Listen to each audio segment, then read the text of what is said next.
Protection du climat, le nouveau visage de l'eugénisme. La réunion annuelle du Forum économique mondial a eu lieu la dernière semaine de janvier 2021. Dans leur discours, la chancelière allemande Angela Merkel, la présidente de l'UE Ursula von der Leyen et la militante pour le climat Greta Thunberg ont appelé à une accélération internationale en matière de protection du climat et de l'environnement. Les trois femmes étaient toutes d'accord sur le fait que des actions concrètes étaient nécessaires dès maintenant dans la lutte pour un meilleur climat. En conséquence, l'UE a déjà révélé son objectif climatique décidé fin 2020. D'ici 2030, les émissions de CO2 doivent être réduites non pas de 40% comme prévu précédemment, mais de 55%, et d'ici 2050, elles doivent être réduites à zéro. Une grande partie du budget septennal de l'UE qui s'élève à 1 200 milliards d'euros, ainsi que le nouveau fonds de reconstruction de 750 milliards, doivent être utilisés en grande partie pour des investissements en vue de la réduction du CO2. Dans son discours, Mme von der Leyen a également mis en garde. Si nous n'agissons pas rapidement pour protéger notre environnement, la prochaine pandémie sera bientôt là. Compte tenu du fait que la protection du climat est une priorité si importante et que le réchauffement climatique est même lié à une autre pandémie, ça vaut la peine de revenir sur les origines du mouvement environnemental.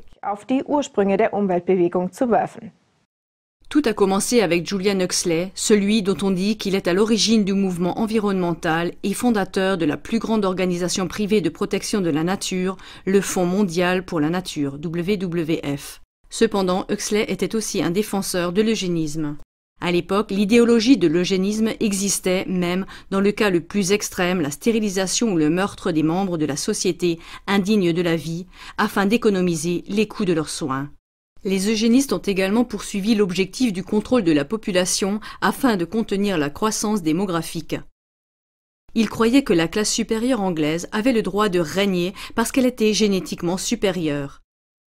Ils se sont également efforcés de ramener la société à l'époque qui a précédé la Révolution américaine, c'est-à-dire à l'âge ténébreux du Moyen Âge, lorsque des familles puissantes régnaient sur des paysans et des sujets ignorants. Comme l'eugénisme était tombé dans le discrédit suite aux événements du Troisième Reich, les partisans de cette idéologie avaient besoin d'un nouveau visage pour l'eugénisme. Ainsi, en 1946, Julian Huxley, le vice-président de la Société d'eugénisme britannique, a été nommé premier directeur général de l'UNESCO. Un document officiel de l'ONU qu'il a rédigé, intitulé « L'UNESCO, son but et sa philosophie », montre de façon frappante qui en est l'auteur. S'il est vrai qu'une politique eugénique radicale sera politiquement et psychologiquement impossible pendant de nombreuses années, il sera important pour l'UNESCO de veiller à ce que le problème eugénique soit examiné avec le plus grand soin et que le public soit informé sur le sujet en question, afin que tout ce qui semble impensable aujourd'hui puisse au moins redevenir pensable.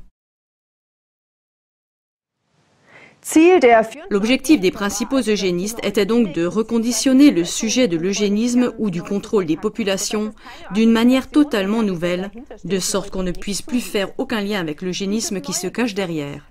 Ce nouveau visage était désormais le suivant.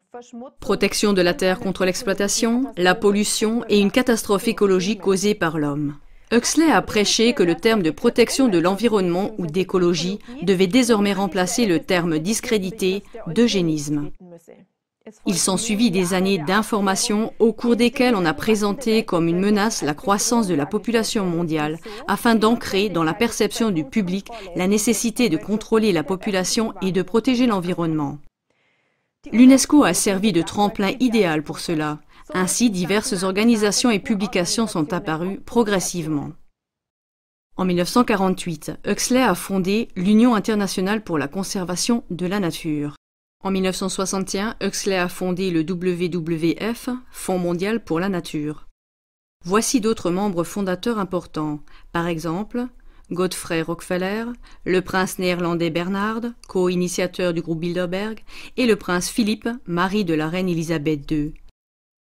Ils étaient tous unis par un objectif commun, mobiliser l'opinion publique et éduquer le monde sur la nécessité de la protection.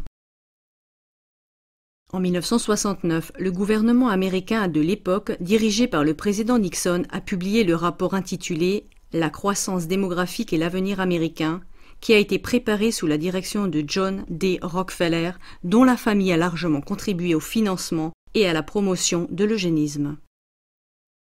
La citation suivante montre qu'il s'agissait de toute évidence de lever le tabou de l'eugénisme. La population ne peut pas continuer à croître indéfiniment. Personne ne remet cela en question.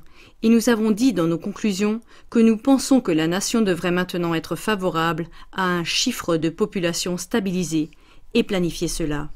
En 1972, la première conférence internationale pour l'environnement s'est tenue à Stockholm.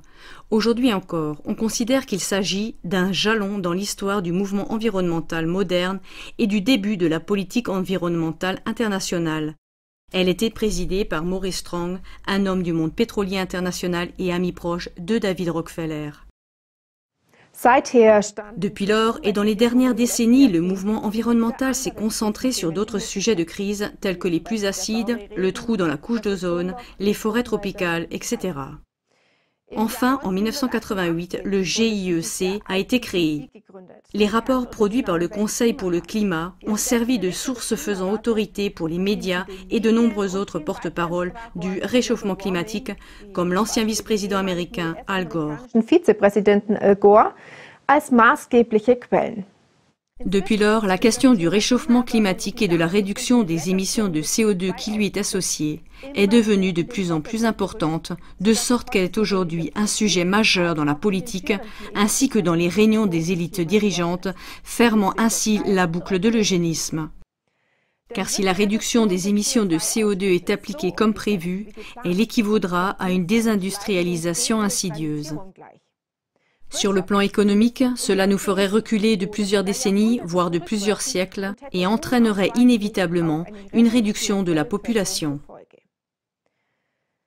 Ces arrière-plans énumérés sur les origines du mouvement de protection de l'environnement et du climat montrent de manière impressionnante qu'il est important d'être vigilant et de porter un regard critique sur la protection du climat propagée à grand bruit.